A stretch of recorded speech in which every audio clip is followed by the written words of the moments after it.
Hello, this is Caitlin, and this is my week 4 discussion video. I'm glad that I finally get to talk because my voice has been out the past couple weeks.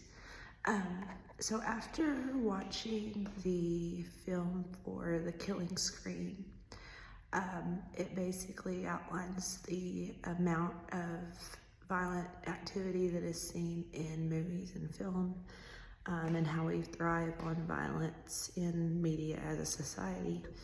And it's interesting to find out just how much media profits off of violent content compared to, like, say, humorous content. And I think that is because we can more identify with violence as a society, believe it or not. As far as humor, it just depends on the person's sense of humor, but I think violence is one of those things that it's real, it's raw, it's just something that we experience every day of our lives, maybe not personally, but we see it in news and television.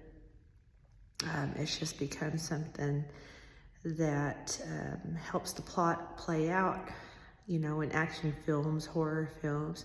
It kind of just releases those emotions in us, like adrenaline. And I think that, with the release of adrenaline, I guess from a scientific standpoint, you would think it kind of produces those kind of almost happy, like, emotions that a thrill would give you. So you could look at it that standpoint too, that's what violence in media does for people, and that's why it's so highly popular in content. And I think we as a society have been desensitized to it as well. I grew up in the 90s. I remember being in 3rd grade when September 11th happened. And I remember that they had wheeled the TV into the room and that we had watched the whole thing play out on television.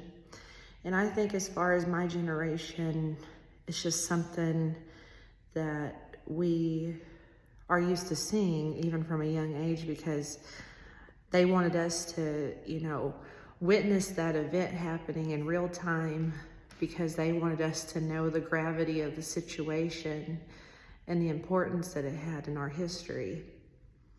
And you think of other generations, like my parents, my mom just turned 70, you would hear about things in the news, maybe see a little bit of it in TV, but in a way, the older generations are more shielded from that, unless you were somebody that experienced that on a daily basis, or if you were someone who had to serve in the time of war.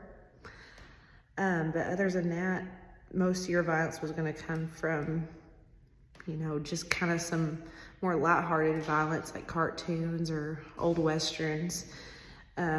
Not much to the gravity of what they are today.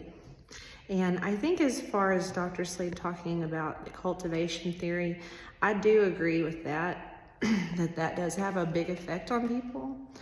I, for one, I know the world is a scary place. Of course, at the same time, I don't let the media influence my daily life, or as far as being scared to go on a trip or going out to the grocery store, because it just doesn't have that big of an effect, and I don't watch it enough to let it really resonate with me.